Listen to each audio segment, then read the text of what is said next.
I had Macs when they weren't even cool. I had a G4, and like no one even knew what that I was. put I'm like, Apple on the map.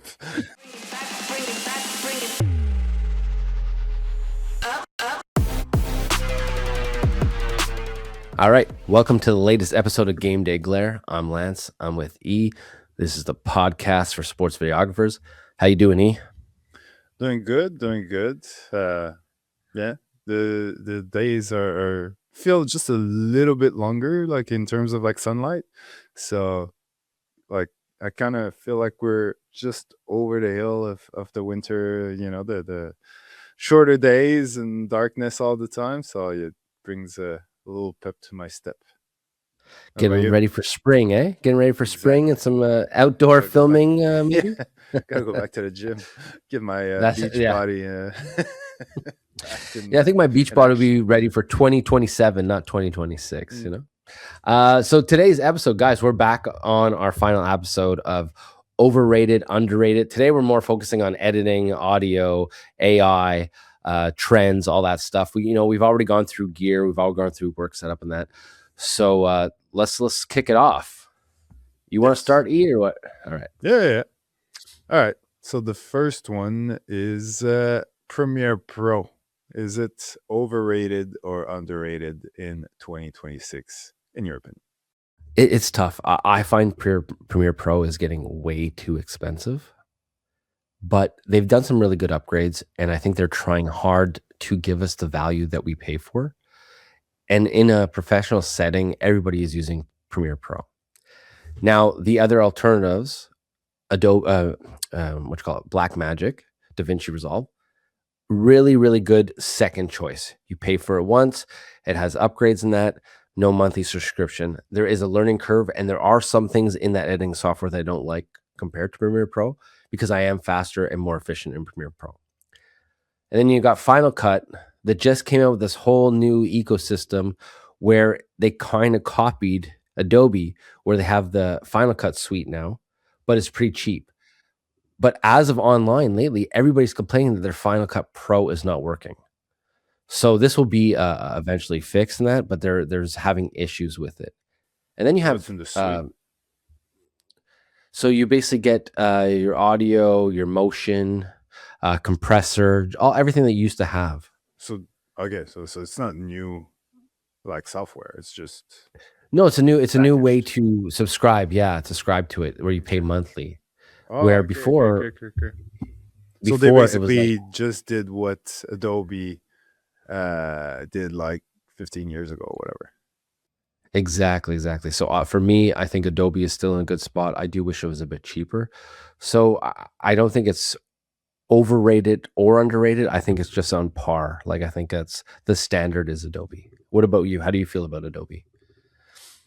I feel many types of ways. Like no, but I think it in terms of like what you can do with it, I think it is overrated in the sense that you can do the same thing with Final Cut or with DaVinci Resolve. Um, there is a difference when you get to like CapCut and all these other sort of second tier ones, which is not to say that those ones can't do great videos, but it's just that a lot of stuff in these other ones is more you can't like adjust as much. It's more like for example, if you take CapCut, like all the effects, like there's a buttload of effects in there that you don't get in Premiere, and that can be great. But like if you apply it to your clip and it doesn't do exactly what you want it to do, you're kind of limited with what you can actually adjust to make it do what you want. Where with Premiere, you can always fine tune anything, and that's the key thing. Like with those higher tier ones, is that you can fine tune everything. You can make it exactly what you want. You can deep dive into any keyframing of anything. But like you said, there's the pricing thing that's a very big obstacle for a lot of people. But they do make it in a way, because like, yeah, if you're at that level, you're probably going to need Photoshop. You're probably going to need some audio software. So Audition becomes something that you'd be interested in. You're probably going to be using After Effects. So if you're going to be using like After Effects, Audition, Photoshop, and some type of editing software, you might as well get the Creative Suite of Adobe that includes Premiere Pro as well and get it over with. So it's all a question of context. But yeah, just like Sony, just like Apple, they're just really good at creating an ecosystem that makes it easy for you, convenient, and because of that, they're able to charge a lot more money, and people will still buy it is the life that we live. You know what the sleeper software is and all that Adobe suite that I use all the time? What? Adobe Acrobat. Yeah. It comes free. Every time I go for a PDF, man, it opens up Adobe Acrobat. On my other computer, I don't have it on there, and I always need Acrobat. I'm like, I'm not paying for Acrobat, but at least it comes with the suite. All right. Yeah. Next Wasn't up it free though? is I thought it was free. it's free to view, but not to edit. Oh, yeah, you're right. Yeah. You need it to edit, yeah. All right. Next up for you, E, is DaVinci Resolve. Overhyped. No, it's not overhyped. I think it's very useful for someone who's a solo videographer, because it's a one-off payment and it can do high-end stuff. And it's as far as I know, like based on other people's opinion, because I've never really used it much, in terms of color correction, it's the best one out there, better than Premiere. But the thing is that, yeah, it's not a software. It's just like Sony. Like, it's not that Sony's better than Canon. It's just that there's more Sonys around, so it's easier to work in a team of, like, if you have a Sony camera, you're probably gonna get hired more by people who want to hire people with the same camera and stuff like that. And if you sell equipment, it's easier to resell and to buy stuff in the Sony ecosystem. If, like, you apply that to editing with Resolve, you're never going to be hired by a company that says, here, everybody's on Resolve. Like, that never happens. So if you only know Resolve and then you aspire to work for a company, get a full-time job as a videographer or a video editor somewhere, it's going to be Premiere most likely, or maybe Final Cut if they all have Apple computers and they decided to go in that direction. So you're going to have to learn one of those two anyway, most likely Premiere. So by using Resolve, yes, working alone, you can do whatever you want. Life is great. But as soon as you get into a group environment, you're most likely going to run into some issues of like sharing and working on group projects and things like that. So there's a limit to how underrated it is. Let's put it that way. Does that make any sense? Yeah, for sure. I will say this. I think DaVinci Resolve is overhyped on social media, especially in our domain, because everyone acts like it's the go-to software for color correction. You can get a very similar look if you use your Adobe Premiere, but DaVinci has a completely different way of doing it with nodes, and you have layer and layer and layer of nodes. Now, the learning curve is pretty big, but once you understand how to use the nodes in that, yes, it makes your workflow a lot easier. It makes your colors pop even more. But there isn't a massive amount of creators that are on it.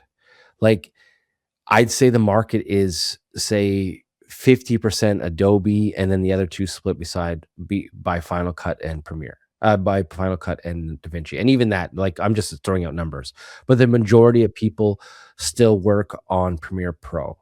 So DaVinci, why would you want to get DaVinci? You know, and you want it for either the grade. Well, no, but the problem is the free one doesn't really have a lot of stuff.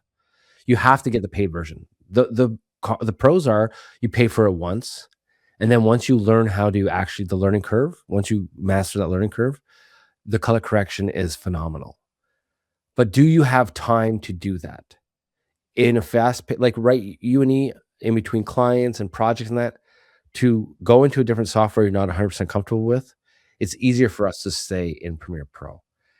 Now, I think depending on who you are, that's when you decide, is it worth it for me to go to DaVinci or stay in Premiere? So I do find it a bit overhyped, just because when I go on my Instagram and that, and people talk about color correction, they make it sound like the whole world is on DaVinci Resolve, and then that's not the truth. Hmm. No, it's true. But All I right. do like it. Like, I have So do it. you It's use it? good. No, I don't use it that much because I'm not Ah, as you don't efficient. like it that So much. no, exactly, exactly. That's what I'm trying to say. Like, you'll get it, but you're like, oh, I could do the job a lot faster over here. So So I like yeah, it. I like it for you guys. that's it. That's it. Next one is CapCut. I already said my piece about CapCut. What's yours? So I'm gonna say CapCut is underrated. I had a instance this year that I filmed an interview, and I was juggling many hats, and I didn't really recheck my focus, and I went soft at one point because it was on tracking and it locked onto a person behind my interview and then came back.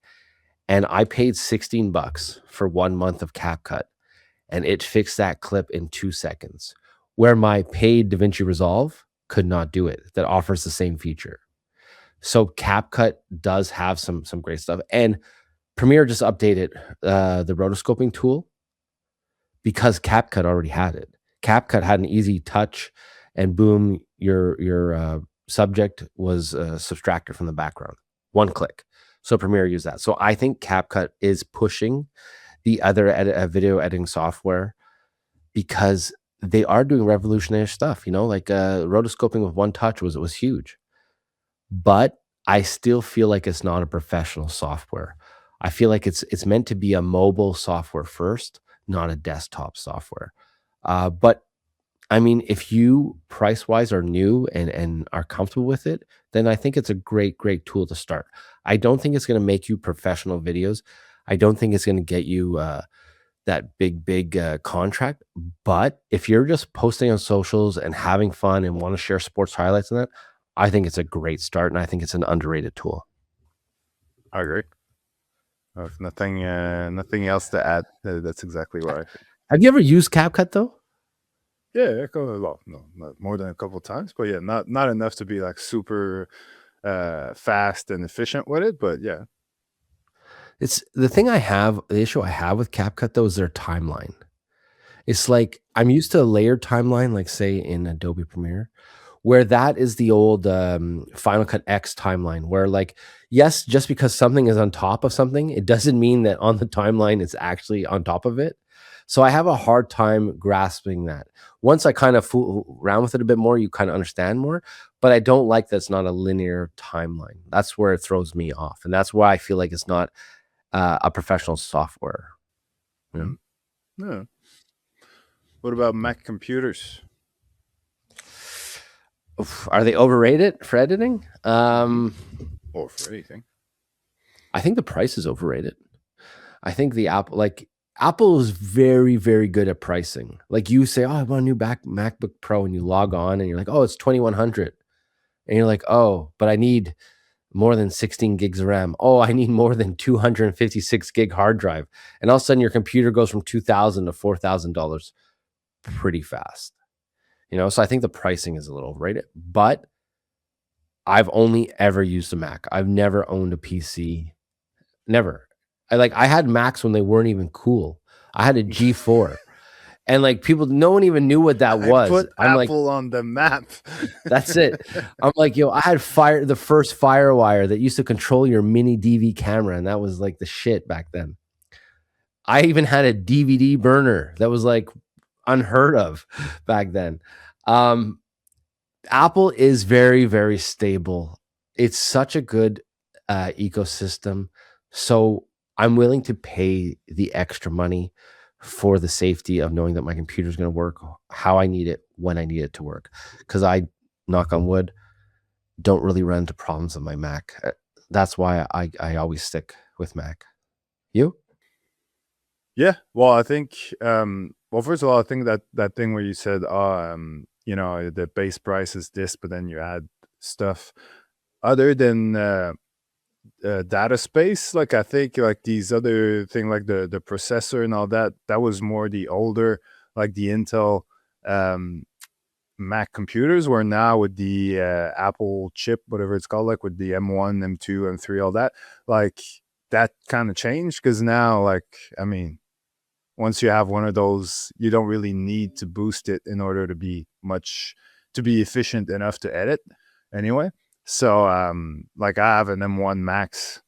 It's a laptop that's right in front of me right now, and I've been editing like 4K 120 files on this for what, 5 6 years now, and it's still going strong. Like the only time I had lagging issues with it was when I was editing 8K footage. But anyway, I digress. My point is that, like, yeah, you're right, it's really stable, and it's also kind of virus proof almost. I don't think anything is virus proof, but it is way more than PCs because those viruses, it's a lot easier for coders and things. From I don't know anything about this stuff, but from what I understand, it's a lot easier to to do these things for PCs. And because PCs are way, there's a lot more. Like, we think everybody's on the Mac because we're young and hip and cool and we're on YouTube, but like once you go into, you know, any kind of office space, every computer is a PC. So like multiply that by every business in the world, it's just PC is still dominating. Like, and so all that to say that, like, it's a safer computer, it's more stable, like you said, and it's also for people like me who are kind of like know a little bit about computers but really not that much. I can solve all my issues by myself. Like, I don't need to call an IT guy to resolve any issue whatsoever that I can have with my Mac. Nothing can stop me and Google from figuring it out by ourselves. So that makes it a lot easier. Like, if you go into any app on my Mac, it's literally one file, and so it's a lot easier to manage what files are necessary on my computer, which ones are not.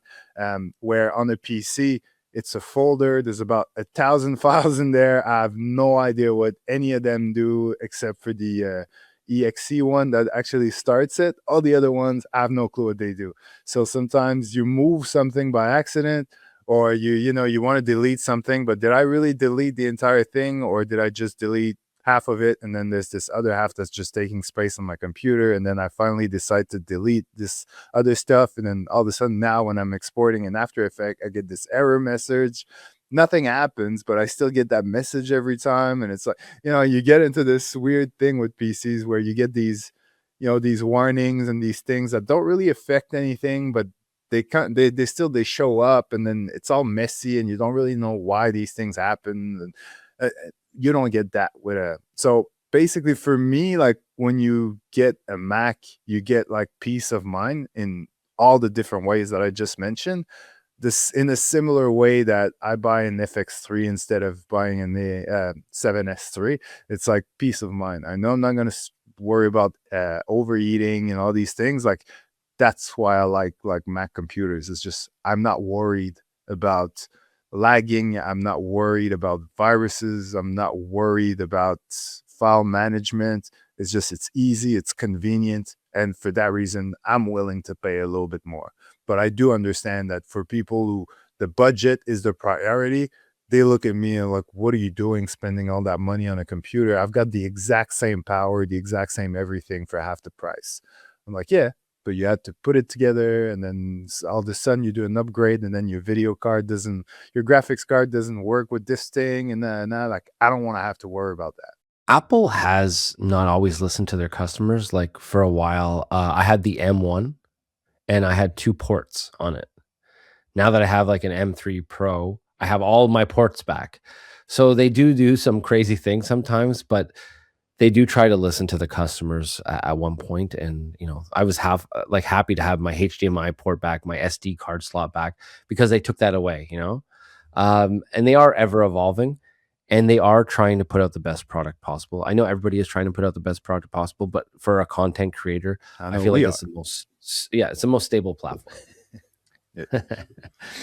All right, next up, E. Is After Effects still worth learning? I thought we were doing overrated, underrated. What's with the I don't know. It was a open question I question? had written down. I guess someone asked me that question and I just wrote it down. Worth learning for sure. It's like, you know, just because the same way, just because I'm using autofocus, I still think it's worth learning how to shoot in manual focus. But if you're asking me, is it overrated or underrated? I'd say it is becoming more and more overrated, in the sense that, just like you said before, Premiere now is doing more and more the stuff that you used to rely solely on After Effects to do. So now it's really becoming like After Effects is very much so for people who are really you know, into like motion graphics, like the higher end of like the motion graphics people. So if you're just like a casual videographer who likes to do some visual effects from time to time for their reels and things like that, do you really need After Effects? Not really. So in that sense, it is overrated. But if you want to take your career seriously, if you want to get hired again by a company and all that, like they'll want to know that you know how to use it. So as an overrated, underrated theory, I think After Effects is a bit underrated because there's so many amazing things you can do in After Effects. The only issue is learning it. And a lot of people skip that step because they just want to edit the video and get their video out there. And they don't realize that all the graphics you can put in a video take sometimes as much time as editing the whole video. So I feel like it's an underrated skill, because there's been projects where I have to hire somebody to do After Effects for me or to help. Well, it's not that I couldn't do it. It's just I need to save the time. And I think being efficient in After Effects is an underrated skill. Yeah, no, it's true, because it's kind of a, since now everything can be done in CapCut or Premiere, and if you can do the things that are still only achievable in After Effects, then that puts you in the second, and a second sort of tier of where you can do things that others can't. So yeah, no, you're right. All right, let's head over to editing styles now. So, is speed ramping overrated now? Well, I think it is a little bit, in the sense that like it's probably overused from time to time, but it's not overrated. I think it's speed ramping is it's always good to play with speeds, the same way it is good to play with sound and with, doing a sound design and things like that. Yeah, it's never gonna go away for sports anyway. So it's just a matter of taste, of like making sure you don't overuse it. Well, that's it. I don't think it's overrated, but I do think it's overused.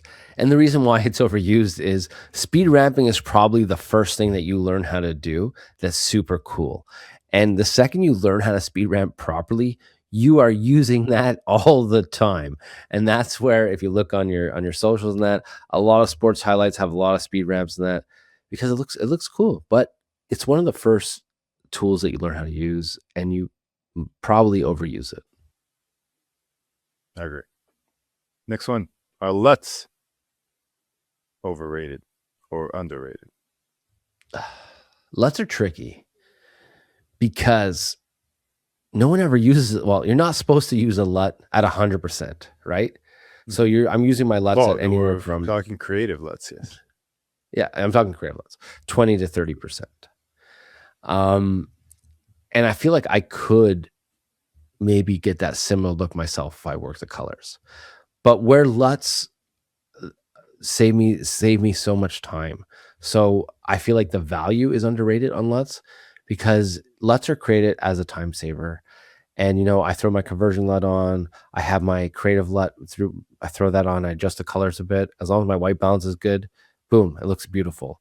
So for speed and the output you get, I feel like LUTs are a bit underrated. Yeah, no, I do. I do think that they're underrated. I don't know if they're underrated, but I think they're Appreciate disrespected it. is what they are. Disrespected. Go buy my LUT pack right now. They're disrespected. Is that what that is about?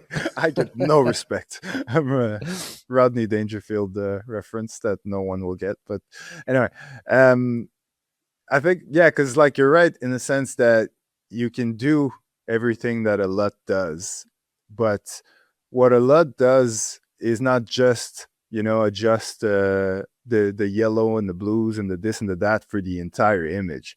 A LUT will go and say, affect the shadows that way, affect the highlights that way, affect the warmer colors this way, affect like the colder colors in my image that way. So like that's very specific fine tuning that I will never take the time or would not that I don't understand how to do it, but when I'm doing it, it's hard for me just to look at my image like I do. Like sometimes the colors are so off that you can't just adjust your entire image. You got to break it down and just adjust your highlights, adjust your shadows, things like that. But it's very hard to get it right for me anyway. As a kind of, I'm not very good at it basically. So like highlights are a bit easier because especially if there's like a sky, for example. So I know that like I'm gonna try to get that sky like usually it's not, let's say the sky is not necessarily blue, but like the you get a cloudy sky, there's white. So like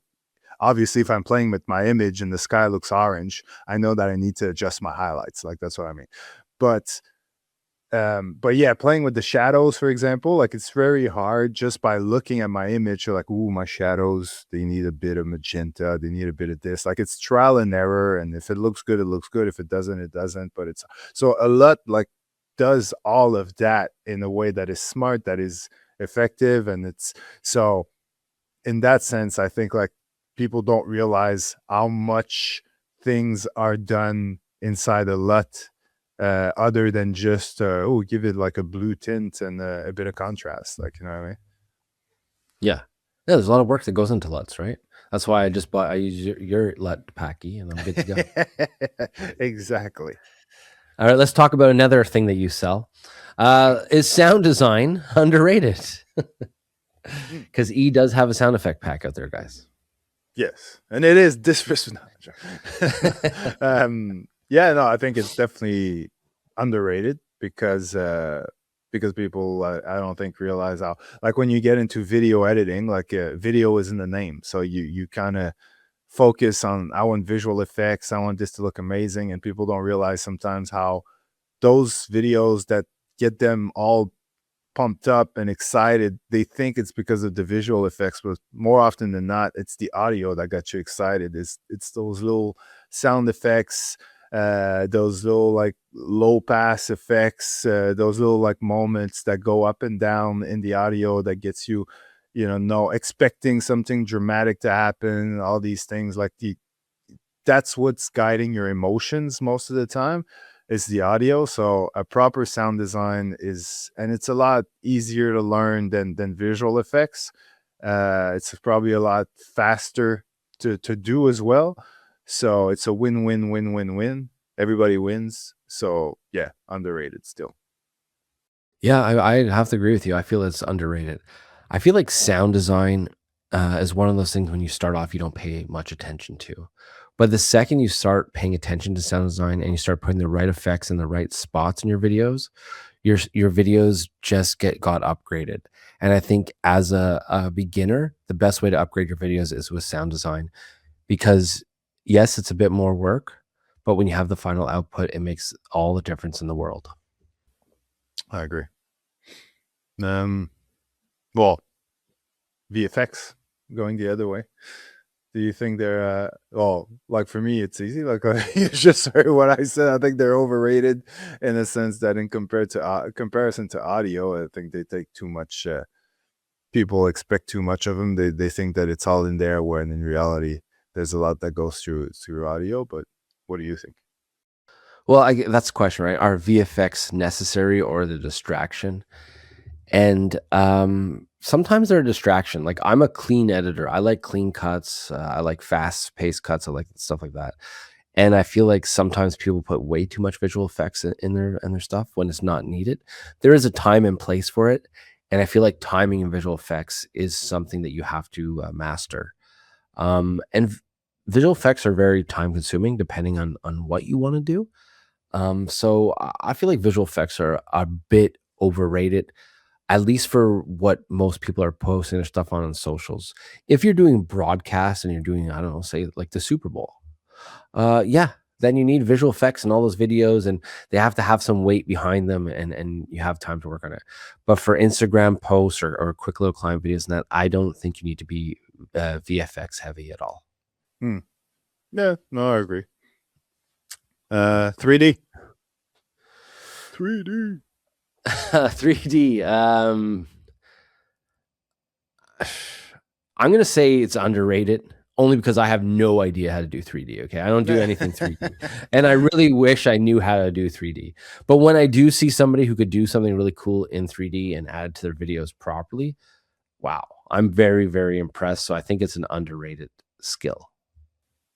Yeah, well, I think it's underrated in the sense that just like what we're saying about After Effects, is it necessary when you're a solo videographer? Not really, but if you do know how to use it and you use it for those things that need After Effect, then your videos become on another level compared to the others. Same goes for 3D. It's like when you use that, it separates you from all the other people who use the same type of effects that we see in all the different sports videos. Like there's a lot of effects that come back again and again. So when you do like 3D and you can manipulate things a certain way, that puts you in a different tier.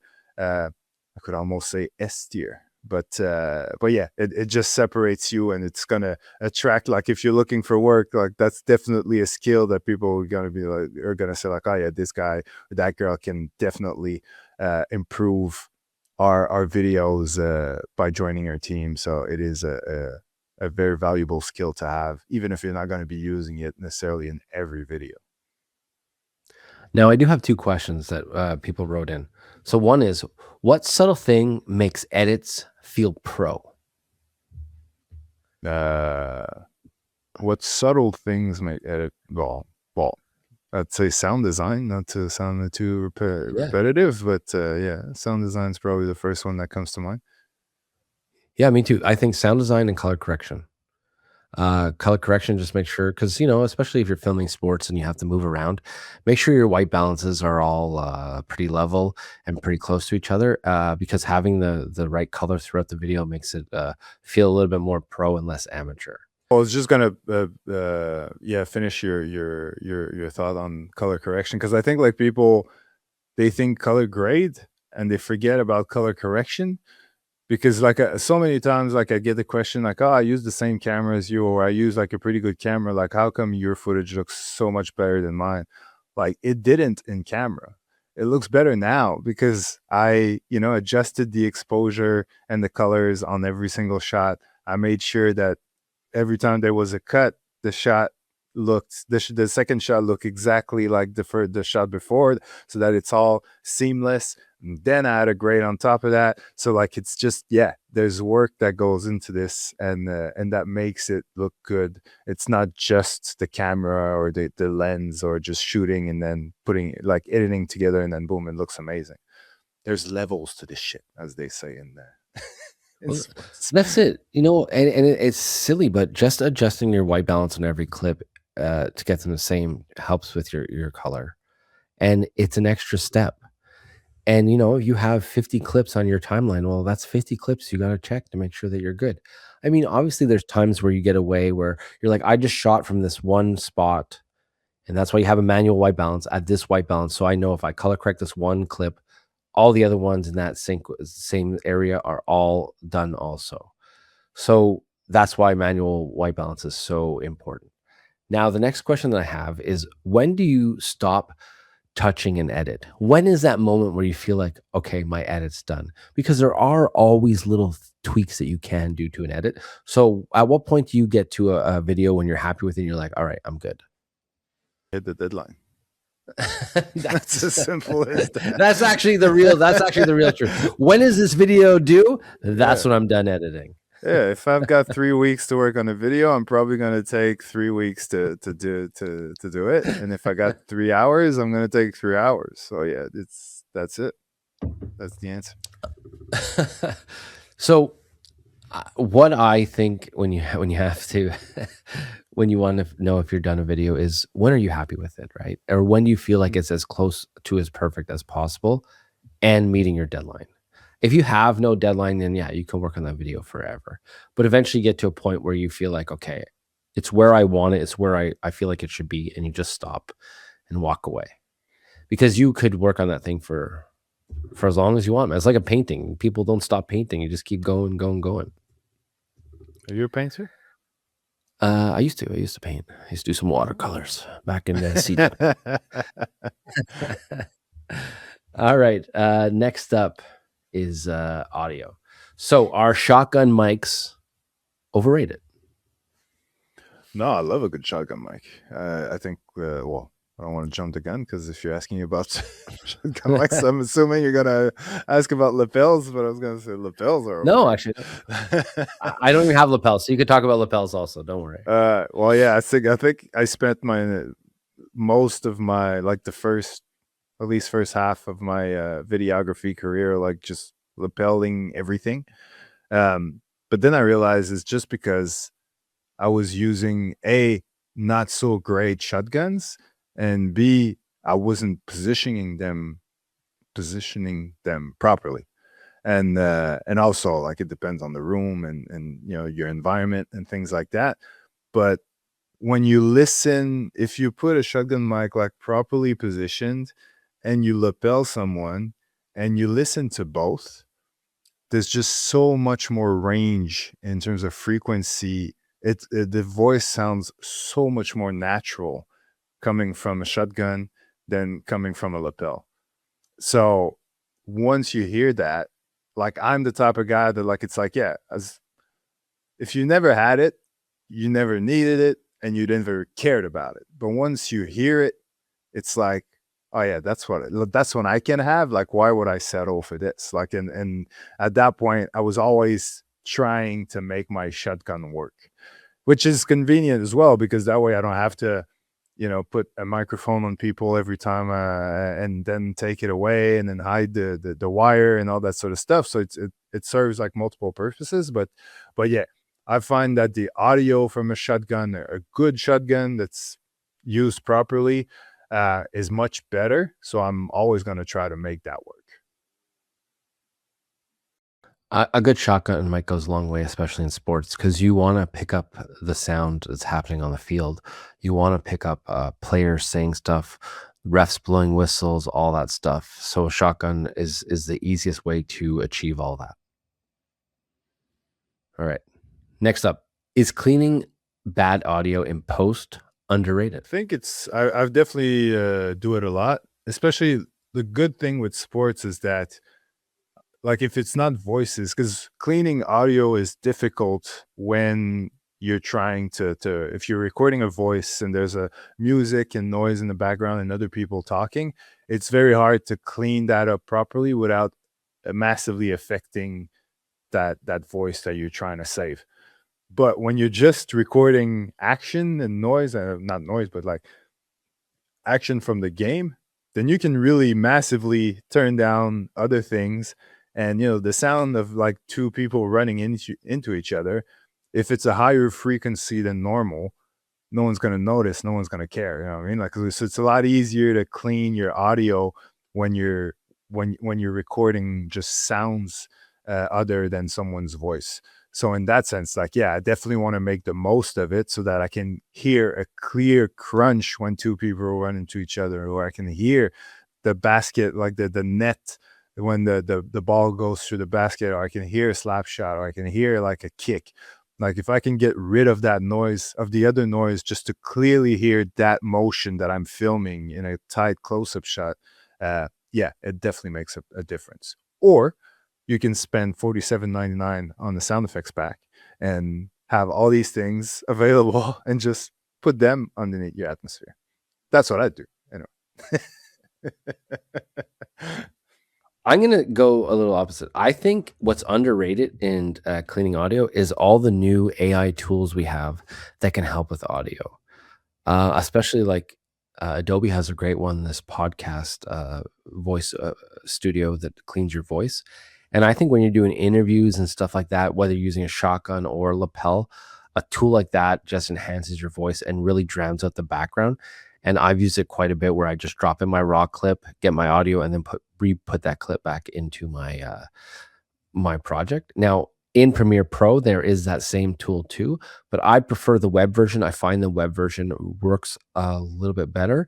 It is an extra step, but I'd rather take that extra time and make sure my audio is perfect. So I think the new AI audio tools that they have, I think those are underrated because they are really enhancing my workflow. Yeah, well, I don't use them a lot. I do use one when I'm recording myself in an environment where there's a lot of noise and I'm trying to clean my voice. Like there's lol.ai, I think it's called. That's is pretty good for that.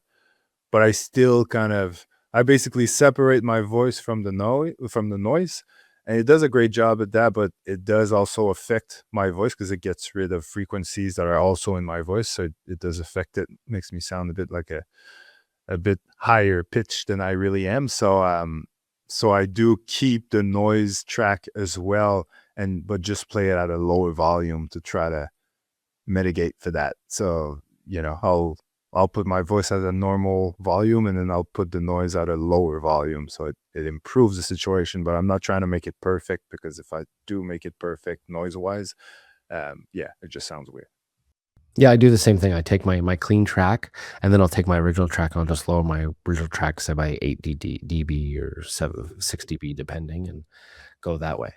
Next up, are mic'd up videos still effective? Oh, I think people love him, especially if it's a celebrity, then it becomes kind of a highlight reel and a behind the scenes vlog type video all mashed into one thing. So people definitely love that to see like what their favorite athletes talk about while they're actually playing. What are the conversation? What are their genuine sort of reactions to things and stuff? So people will always love that. And even at the because when you're like at the high school or college level or whatever, like it's a fun video to do because it's different, it's creative, and depending on the subject, it can be really funny. So yeah, they're still quite popular, but they're a bit more because there's more and more of them. Then obviously, then they came up with a lot of leagues, like at the lower levels, will have like rules. They'll just ban those microphones because they're usually, if they're done by someone who's not, who's on this sort of budget and doing this a bit of a dangerous way, and then the microphone falls and all things like. So for those reasons, a lot of the leagues won't let you do it. But if you can do it, it's always fun. I think they're underrated. It's the coolest way to kind of get it to see someone's personality in between the plays, and it gives you that access that it feels like you're there. The tricky part is doing it right. And like you said, like, you can't have mics falling off during plays, and you can't interrupt the game. And that's where you got to get some good gear. Like, they have that little chest piece that you put on. It's like a little tank top that has a little mic that sits in that. You have to invest in equipment like that if you are going to do mic'd up videos. I mean, because obviously, sure, behind the scenes and stuff, it's easy. You could just slap on a lapel. But if you want in-game action, then you need a little bit of extra hardware to make sure that that mic is going to stay in place, and then you're going to be able to capture the best sound that you can. Next one, if I'm not mistaken, is AI basically as a whole. Like, are we kind of overusing AI? Is it overrated? I know you like it. You're the AI guy between us. That's for sure. Yeah, I don't know. I don't think it's overrated.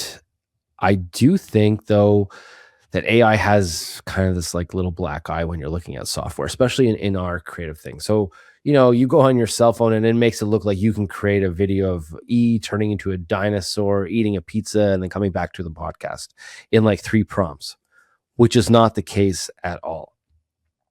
Now, all these AI softwares want you to have a subscription, which is fine. But the thing is, they push a year subscription on you. And AI is moving too fast where I feel like it's not worth investing one full year into a subscription, but you do save money when you invest the full year. So it's kind of tricky, right? And everything has a monthly tag to it. So it ranges from say $15 to $30 for video editing software. But then every time you use a prompt, so I'll take Higgsfield. Higgsfield, for example, is a software. It's a website and it has all the AI softwares. And depending on your monthly plan, it gives you so many credits. So you get, I don't know, say 1,200 credits a month. But if I make E turn into a dinosaur eating a pizza, well, that's 30 credits. But guess what? Sounds like you It really does, want to turn me into a dinosaur eating that's pizza. it. I just think you. But the problem is that first prompt doesn't always work. And then the second prompt doesn't work. And the third prompt doesn't work. And all of a sudden, by the time I get my video of E as a dinosaur eating pizza, to where I want. Well, I already spent 300 credits to do it. So that's where I find like AI, it's tricky right now because it's like you have to know how to prompt. Now, if we look at a non video editing software like a chat GPT, it's very good for organizing ideas. It's very good for billing. It's very good for brainstorming and all that.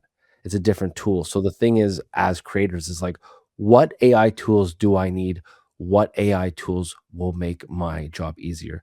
Because I have the Higgs field, and what I've done with it to master my videos, like use it in proper videos to do effects, I'll make a still image first in Nano Banana, and then I'll bring it into a video software and say, "Let's animate this still. I want this to do this," and then it seems to do a good job.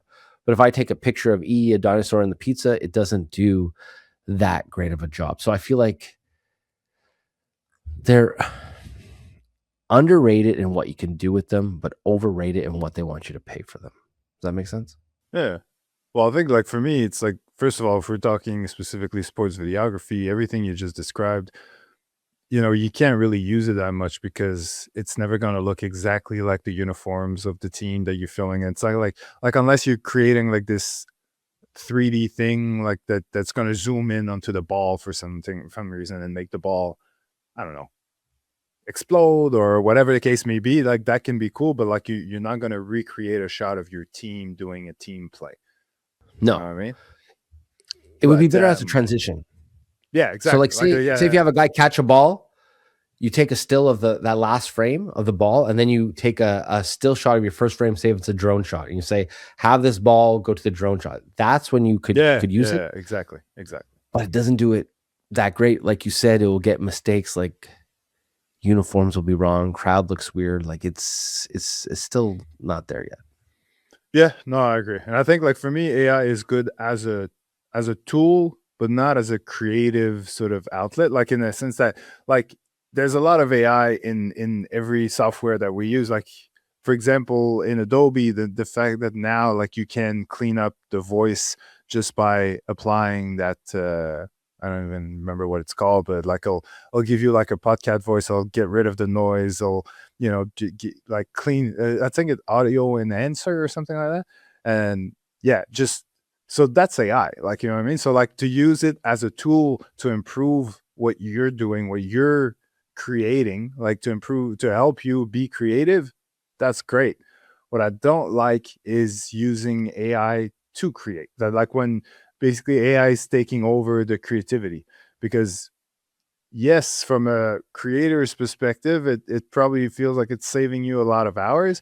But as a viewer, the same way when I read an email and I can tell straight away that it's an AI template, I'm checked out.